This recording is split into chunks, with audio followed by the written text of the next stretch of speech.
Hello दोस्तों। और बताइए, क्या हाल चाल है? बढ़िया है। चलिए, आज आज मैं 2-3 दिन बाद जो थोड़ा सा मैं कुछ प्रॉब्लम आ गई थी तो इसलिए मैं नहीं पढ़ा पा रहा था।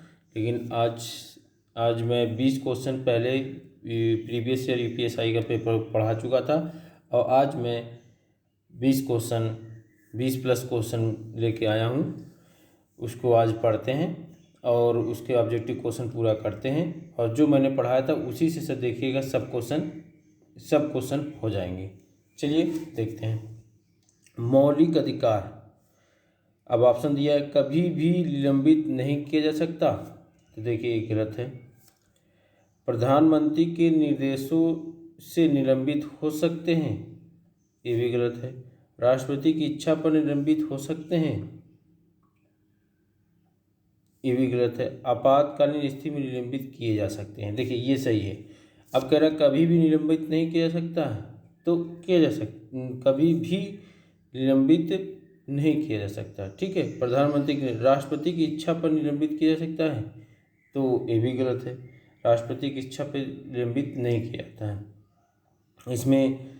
और आपातकालीन की स्थिति में निलंबित किया जा सकता। अब इसमें कौन कौन से निलंबित नहीं किए जा सकते, तो 20 और 21 याद रखिएगा। 20 और 21 ये निलंबित नहीं किए जाते हैं। आपातकालीन स्थिति में ये दोनों बने रहते हैं मूल अधिकार। ठीक है।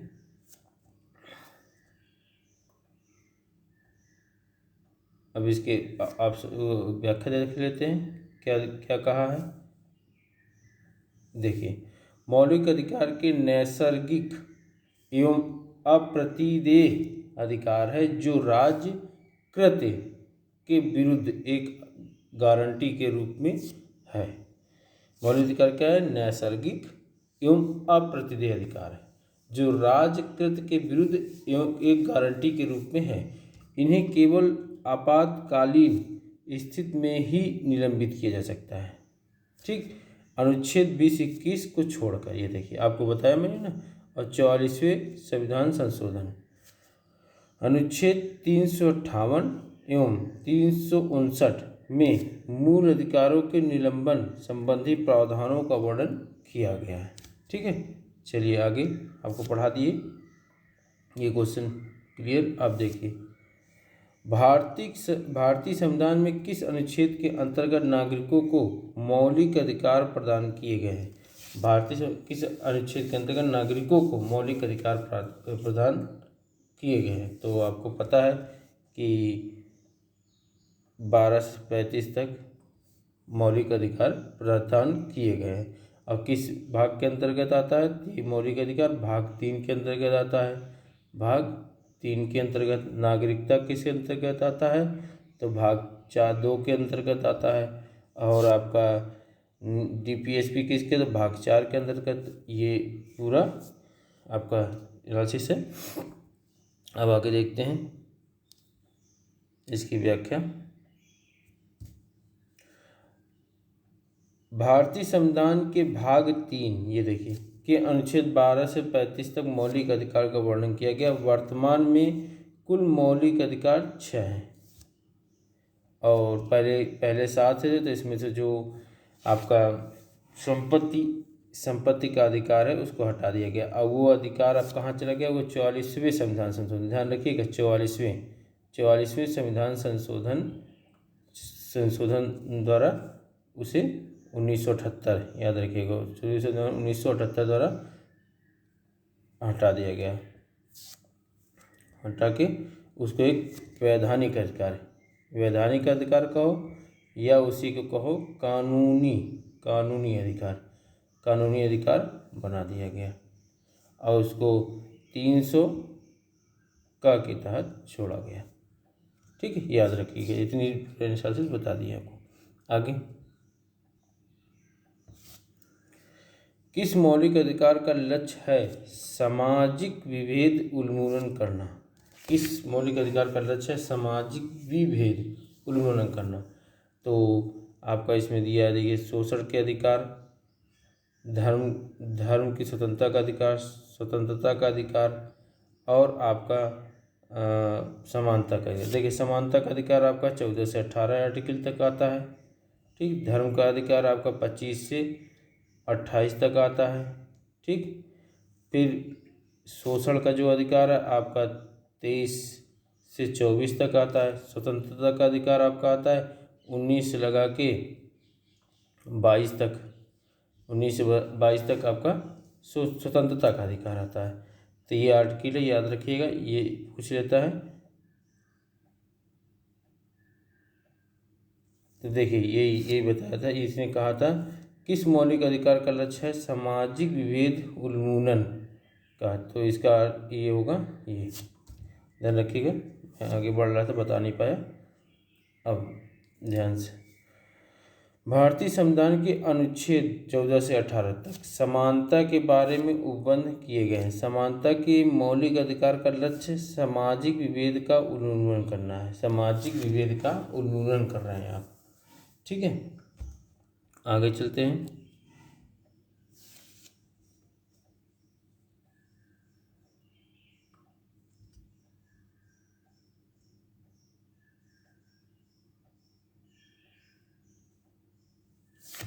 मौलिक अधिकारों के अंतर्गत कौन सा अनुच्छेद बच्चों के शोषण से संबंधित है?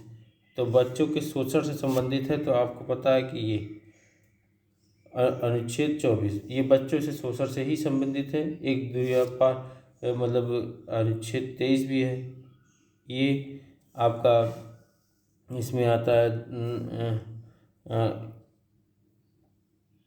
और देखिए अनुच्छेद 18 ये उपाधियों का अंत, ये आपका उपाधियों का अंत की बात करता है, इसमें उपाधियों का अंत की। और आपका और देखिए यही अनुच्छेद 23 मानव के दुर्व्यापार और बलाश्रम का प्रतिषेध, यही करता है। 23 ये करता है। और आपको 17 पता है, 17 आपको करता है अस्पृश्यता का छुआछूत जो आर्टिकल आती है, ठीक है, इसके अंतर्गत आता है। तो आगे चलते, अब इसके बारे में पूरा पढ़ लेते हैं। संविधान के अनुच्छेद 24 के अनुसार 14 वर्ष से कम आयु के किसी बालक को किसी कारखाने या खान में काम करने के लिए नियोजित किया जाएगा या किसी अन्य परिसंकटमय नियोजन में नहीं लाया जाएगा। ठीक है, कारखाने या खान में काम करने के लिए नियोजित नहीं किया जाएगा या किसी अन्य परिसंकट नियोजित नहीं किया जाएगा। देखिए अनुच्छेद 17 आपको बताया अस्पृश्यता का अंत हो गया आपका, और 18 अनुच्छेद 18 उपाधियों का अंत है। अनुच्छेद 23 मानव के दुर्व्यापार और बलात्श्रम, याद रखिएगा, का प्रतिषेध है। ठीक है, चलिए आगे बढ़ते हैं। संविधान के किस प्रावधान द्वारा अस्पृश्यता का उन्मूलन किया जाता है? तो वो आपको पता है। और अनुच्छेद 14 समानता का अधिकार का है। अनुच्छेद 21 जीवन का अधिकार है। ठीक, और अनुच्छेद 19 प्राण एवं दैहिक स्वतंत्रता का अधिकार है। स्वतंत्रता का अधिकार आता है, मतलब सॉरी, प्राण एवं दैहिक आपका अनुच्छेद 21 है, इसको जीवन का अधिकार भी कहते हैं। और अनुच्छेद 19 जो है स्वतंत्रता का अधिकार है। देखिए व्याख्या में, संविधान के अनुच्छेद 17 द्वारा अस्पृश्यता का उन्मूलन किया गया। अनुच्छेद 14 विधि के समझ समता और अनुच्छेद 19 स्वतंत्रता का अधिकार। अनुच्छेद 21 प्राण एवं दैहिक स्वतंत्रता का अधिकार का संरक्षण। प्राण मतलब आपके प्राण की बात कर रहा है, और दैहिक मतलब शरीर की स्वतंत्रता का अधिकार। ठीक है, आगे चलते हैं।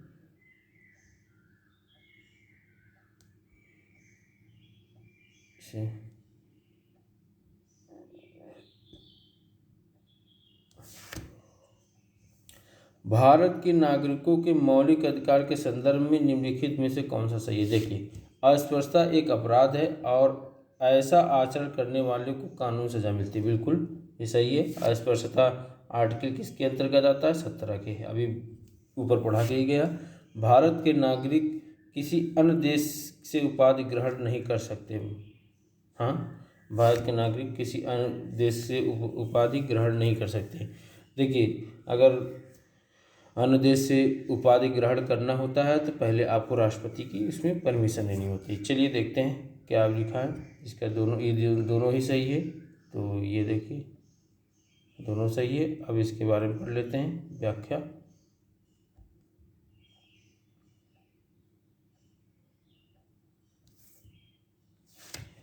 भारतीय संविधान के अनुच्छेद 17 में अस्पृश्यता का अंत वर्णित है। अनुच्छेद 17 के अनुसार अस्पृश्यता का अंत किया जाता है और उसका किसी भी रूप में आचरण निषिद्ध किया जाता है। अस्पृश्यता से उपजी किसी निर्योग्यता को लागू करना अपराध होगा, जो विधि के अनुसार दंडनीय होगा। अनुच्छेद 18(2) के अनुसार भारत का कोई नागरिक किसी विदेशी राज्य से कोई उपाधि स्वीकार नहीं करता है। ये देखिए 18(2) के अंदर भारत का कोई नागरिक किसी विदेशी राज्य से उपाधि नहीं करता है, तो दोनों सही है। चलिए आगे।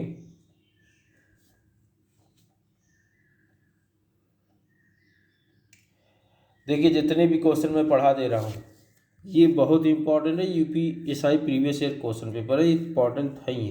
लेकिन देखिए, कोई भी क्वेश्चन जितना मैंने चैप्टर वाइज पढ़ाया है उससे एक भी क्वेश्चन आपकी बाहर से नहीं आ रहे हैं, सब उसी से आपको मिल जाएगा। देखिए, भारत की संविधान का निम्नलिखित में से कौन सा अनुच्छेद प्रेस की स्वतंत्रता, तो प्रेस की स्वतंत्रता संबंधित है, तो आपका देखिए 19 है कि अनुच्छेद 20 है कि अनुच्छेद 21 है कि अनुच्छेद 22 है, तो आपका अनुच्छेद 19 है। अनुच्छेद 20 आपको पता है, इसमें दो सिद्ध के आर्टिकल इसमें कहता है दो सिद्ध के पर है। और अनुच्छेद 21 आपकी इसमें अनुच्छेद जीवन का अधिकार कह दो या प्राण एवं दैहिक स्वतंत्रता का अधिकार, ठीक है। अनुच्छेद 22 आपका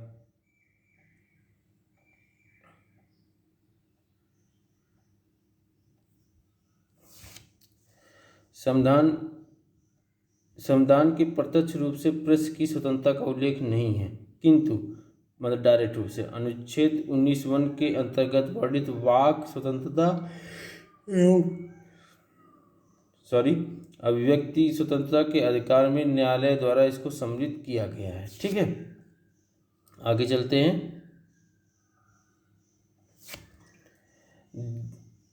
जीवन का संरक्षण और व्यक्तिगत आज़ादी मौलिक अधिकार के अंग हैं। जीवन का संरक्षण और व्यक्तिगत आज़ादी मौलिक अंग स्वतंत्रता के संवैधानिक उपायों के, देखिए स्वतंत्रता के कि संवैधानिक उपायों के समानता के शोषण के खिलाफ, तो ये तो नहीं हो सकता समानता के, ये भी नहीं, संवैधानिक उपाय नहीं, स्वतंत्रता के।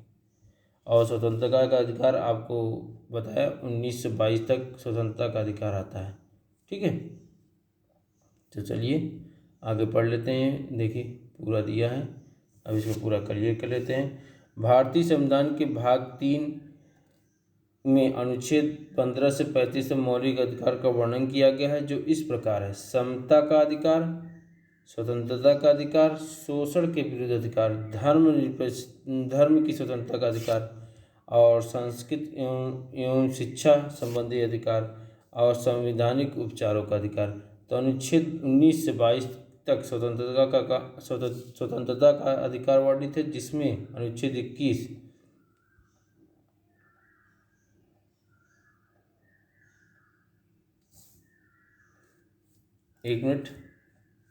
जिसमें अनुच्छेद 21 का संबंध प्राण एवं दैहिक स्वतंत्रता के संरक्षण से उच्चतम न्यायालय ने मेनका गांधी मामले में अनुच्छेद 21 के भाग के रूप में जीवन के संरक्षण का अधिकार है, व्यक्तिगत आज़ादी का अधिकार, स्वास्थ्य का अधिकार, विदेश यात्रा का अधिकार, सूचना का अधिकार आदि अधिकारों की घोषणा की है, ठीक है। तो आगे चलते हैं। जितना मैं पढ़ा रहा हूँ आप उसको बस क्लियर करते चलिए। देखिए कह रहा, भारतीय नागरिकों के मौलिक अधिकार के संदर्भ में निम्नलिखित में से कौन सही है। देखिए, राज्य किसी भी नागरिक के भाषण अभिव्यक्ति की स्वतंत्रता पर प्रतिबंध लगा सकता है यदि वह दूसरे देशों के साथ भारत के मैत्री संबंधों पर प्रभाव डालती है। हाँ, बिल्कुल सही है ये। आगे चलते हैं। दूसरा क्या कह रहा है,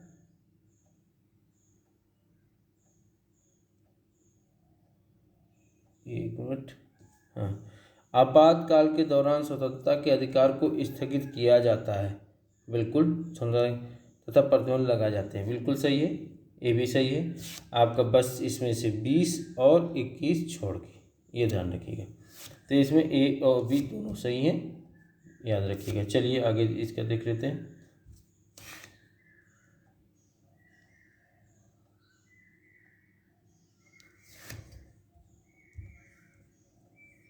अनुच्छेद देखिए 19(2) के तहत राज्य किसी भी नागरिक के भाषण एवं अभिव्यक्ति की स्वतंत्रता पर प्रतिबंध लगा सकता है यदि वह दूसरे देशों के साथ मैत्री संबंधों पर प्रभाव डालती है। अनुच्छेद 352 के तहत आपातकालीन की घोषणा होने पर अनुच्छेद 358 के तहत अनुच्छेद 19 में मूल अधिकार स्वतः ही निलंबित हो जाते हैं।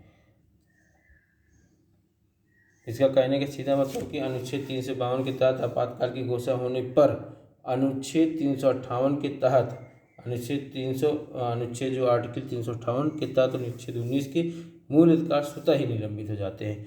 जबकि अन्य मूल अधिकार जैसे आपका अनुच्छेद 20 और 21 छोड़कर ये 44वें संविधान संशोधन को निलंबित करने की शक्ति राष्ट्रपति को अनुच्छेद 368 के तहत प्राप्त है और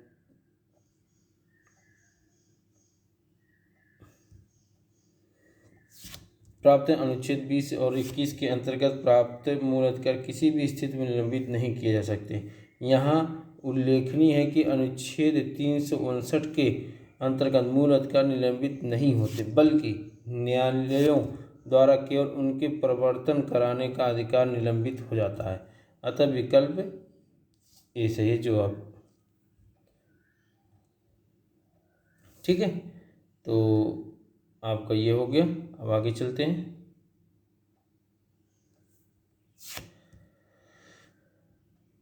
निम्नलिखित में से कौन से अधिकार भारतीय संविधान के अनुच्छेद 32 के अंतर्गत प्रवर्तनीय किए जा सकते हैं। तो आपको हमने बता दिया कि संवैधानिक अधिकार कि मौलिक अधिकार और संवैधानिक अधिकार उपयुक्त सभी, मतलब निम्न में से कौन से अधिकार जो भारतीय संविधान के अनुच्छेद 32 के अंतर्गत प्रवर्तनीय किए जा सकते हैं। तो आपका इसमें अनुच्छेद 32 में आपका मौलिक अधिकार ध्यान रखिएगा, क्योंकि 12 से 35 तक क्या है, मौलिक अधिकार आते हैं। तो इसीलिए आपका कह रहा है कौन से अधिकार भारतीय संविधान के अनुच्छेद 32 के अंतर्गत प्रवर्तनीय किए जा सकते हैं। तो मौलिक अधिकार। आगे देखते हैं। अब बाकी सब गलत है इसमें ऑप्शन।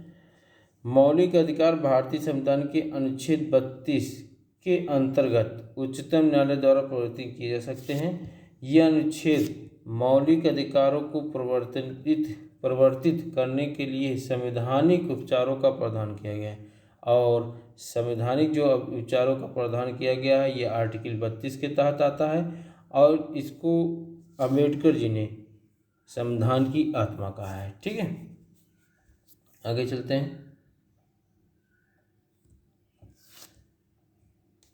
मौलिक अधिकारों का संरक्षण है, मौलिक अधिकारों का संरक्षण है न्यायपालिका की कार्यकारिणी संसद उपयुक्त संसदीय, तो न्यायपालिका। अब आगे पढ़ते हैं। और एक चीज ध्यान रखिएगा, संसद में कौन कौन आते हैं, लोकसभा आता है, आपका राज्यसभा आता है और राष्ट्रपति, ये संसद के पार्ट होते हैं। कार्यकारिणी जिसमें प्रधानमंत्री और न्यायपालिका आप जान ही रहे हैं, सुप्रीम कोर्ट, हाई कोर्ट।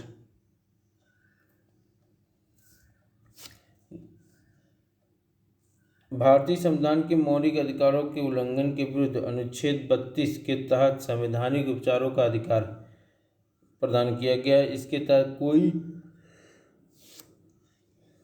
कोई व्यक्ति मौलिक अधिकार के हनन की स्थिति में न्यायपालिका के संरक्षण ले सकता है। अनुच्छेद 32 के तहत सर्वोच्च न्यायालय तथा अनुच्छेद 226 के तहत उच्च न्यायालय उच्च 226 के तहत उच्च न्यायालय मौलिक अधिकार को उल्लंघन की स्थिति में उपचार प्रदान कर सकते हैं।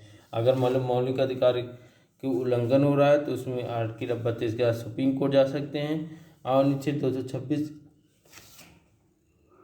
226 के तहत उच्च न्यायालय के मौलिक अधिकार को आप उपचार प्रदान कर सकते हैं, यानी वहाँ पे इस कर सकते हैं कि मौलिक अधिकार का उल्लंघन हो रहा है।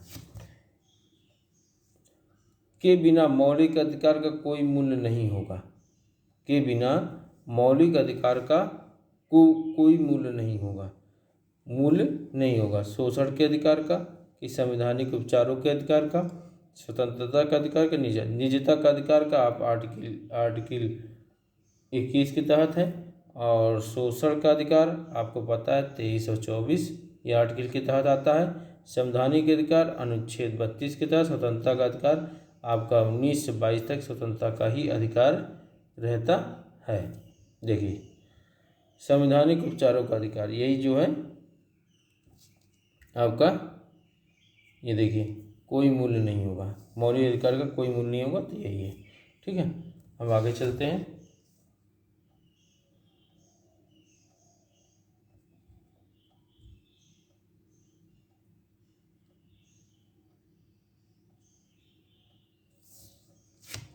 भारतीय संविधान के अनुच्छेद 32 में संवैधानिक उपचारों के अधिकार का उपबंध है। इस अधिकार के बिना वास्तव में मौलिक अधिकार का कोई औचित्य नहीं है। डॉक्टर अम्बेडकर के अनुसार अनुच्छेद 32 संविधान की आत्मा कहा जाता है। अभी आपको हमने बताया सबसे महत्वपूर्ण विशेष अनुच्छेद है ये। ठीक है, आगे बढ़ते हैं।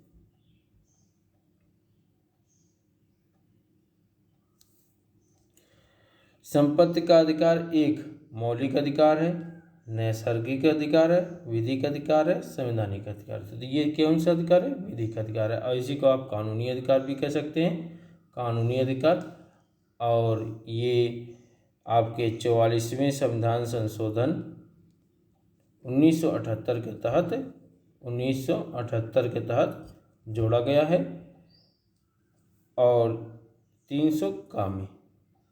ठीक है, ये ठीक है। तो आगे चलते हैं।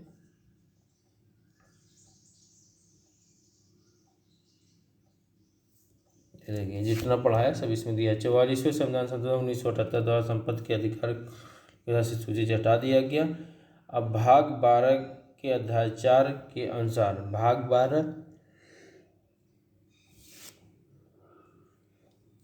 12 के अध्याय 4 में अनुच्छेद 300 का में स्थान दिया गया। अब संपत्ति का अधिकार एक विधिक या वैधानिक अधिकार है जिसका विनियमन साधारण विधियों को बनाकर किया जा सकता है। इसके लिए संविधान संशोधन की आवश्यकता नहीं होगी। ठीक है, आगे पढ़ते हैं।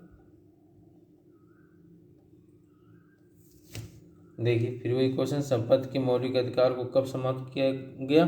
तो 44वें संविधान संशोधन 1978 द्वारा किया गया। और बाकी इसमें से ऑप्शन कोई नहीं है, इनमें से कोई नहीं। ठीक है, बस एक छोड़।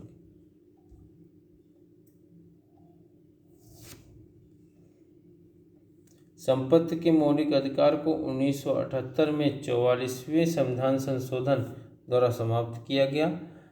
अब यह अनुच्छेद 300 के अंतर्गत एक विधिक अधिकार मात्र है। ठीक है, आगे चलते हैं। 6 वर्ष की आयु से 14 वर्ष की आयु के बीच के सभी बच्चों शिशुओं को शिक्षा का अधिकार राज्य के नीति निषेध सिद्धांतों इसमें सम्मिलित है कि मूल अधिकार है, कि संवैधानिक अधिकार है, कि ये आपका मूल अधिकार है।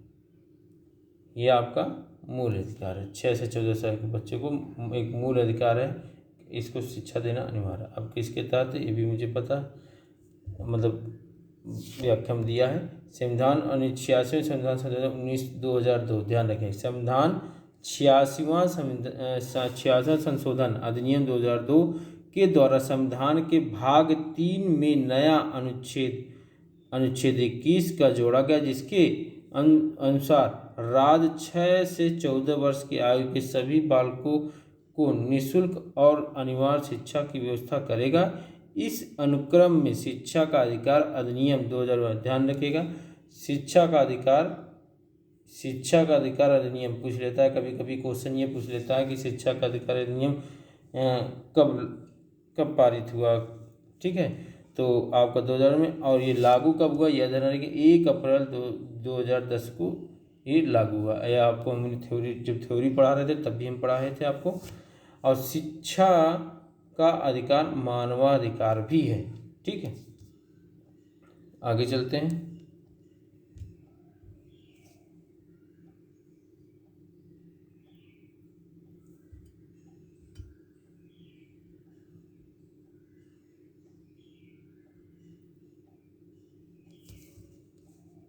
भारतीय संविधान के अनुच्छेद 22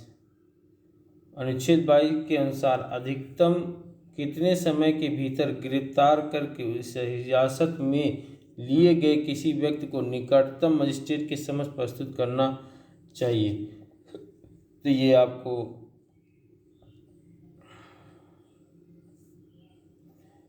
48 घंटे में कि 72 घंटे में, 120 घंटे में, 24 घंटे में, तो 24 घंटे में, 24 घंटे के अंदर मजिस्ट्रेट के समक्ष प्रस्तुत करना है। और आगे चलते हैं, देख लीजिए, देखिए, भारतीय संविधान के अनुच्छेद 22 में निवारक निरोध से संबंधित प्रावधान है। किससे? निवारक निरोध से संबंधित प्रावधान है। इस अनुच्छेद के अनुसार अधिकतम 24 घंटे के भीतर गिरफ्तार करके हिरासत में लिए गए किसी व्यक्ति को निकटतम मजिस्ट्रेट के समक्ष प्रस्तुत करना होता है, ठीक है। चलिए आगे। भारतीय संविधान में मूलभूत अधिकार किस संविधान से लिए गए थे? तो भारतीय संविधान के मूलभूत संविधान यानी मूल अधिकार संविधान किससे लिए गए थे? तो वो आपके अमेरिका से लिए गए थे। और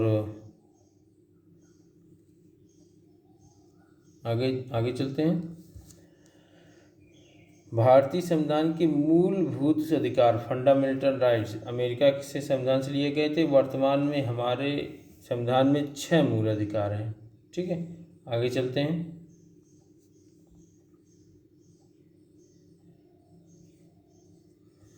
प्रारंभ में कितने मौलिक अधिकार दिए गए थे? तो पहले 7 थे। 7वां मौलिक अधिकार वो आपका जो था वो संपत्ति का अधिकार था, ये भी ध्यान रखिएगा। आगे बढ़ते हैं, चलिए आगे देखते हैं, इसकी व्याख्या देख लेते हैं। भारतीय संविधान द्वारा प्रारंभ में 7 मौलिक अधिकार प्रदान किए गए थे, किंतु 44वें संविधान संशोधन 1978 द्वारा संपत्ति के मौलिक अधिकार को समाप्त कर दिया गया। अतः अब ये 6 मौलिक अधिकार हैं। तो 6 मौलिक अधिकार आपके हैं, ये देखिए। समानता का अधिकार ये 14 से 18 आर्टिकल के तहत आता है, ठीक है। स्वतंत्रता का अधिकार आपका 19 से 22 के अंतर्गत आता है। शोषण का अधिकार आपका 23 से 24 के अंतर्गत आता है। धार्मिक के अधिकार 25 से 28 के अंतर्गत आता है। और फिर संस्कृति एवं शिक्षा का अधिकार तो ये 29 संबंधित संस्कृति एवं शिक्षा संबंधी अधिकार ये आपका 29 से 31 तक आता है। और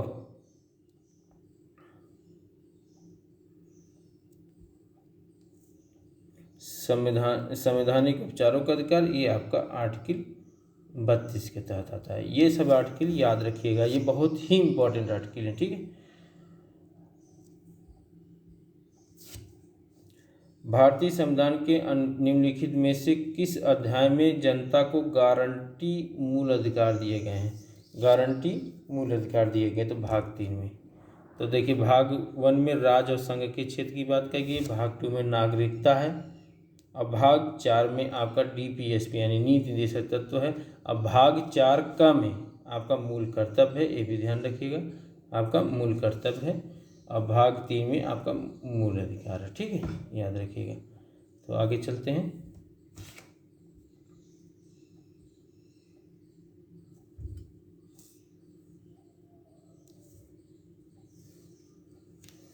भारतीय संविधान के भाग 3 अध्याय 3 भाग 3 के अनुसार 12 से 35 तक के अंतर्गत जनता को गारंटी मूल अधिकार का वर्णन किया गया है, जबकि भारतीय संविधान के भाग 1 के अंतर्गत संघ एवं उसका राज्य, आपको अभी हमने बताया, भाग 2 में नागरिकता, भाग 4 के अंतर्गत नीति निर्देशक का वर्णन किया गया है, ठीक है।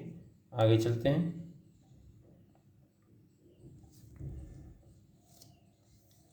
एक रिट किसके द्वारा जारी किया जा सकता है? एक रिट किसके द्वारा जारी किया जा सकता है? कोई उच्च न्यायालय द्वारा, कोई उप न्यायालय द्वारा, जिला न्यायालय द्वारा, प्रशासनिक अधिकरण द्वारा। तो कोई उच्च न्यायालय द्वारा, ठीक है। आगे आते हैं, इसके बारे में पढ़ लेते हैं। देखिए, रिट जारी करने का अधिकार केवल सर्वोच्च न्यायालय और उच्च न्यायालय को प्राप्त है। उच्च न्यायालय में तो हाई कोर्ट, सर्वोच्च न्यायालय आर्टिकल 32 तथा उच्च न्यायालय आर्टिकल 226 के तहत अपनी रिट जारी करने की शक्ति प्रदान किया गया है, ठीक है। तो आज आपका इतना ही, आपको 40 क्वेश्चन कर दिए।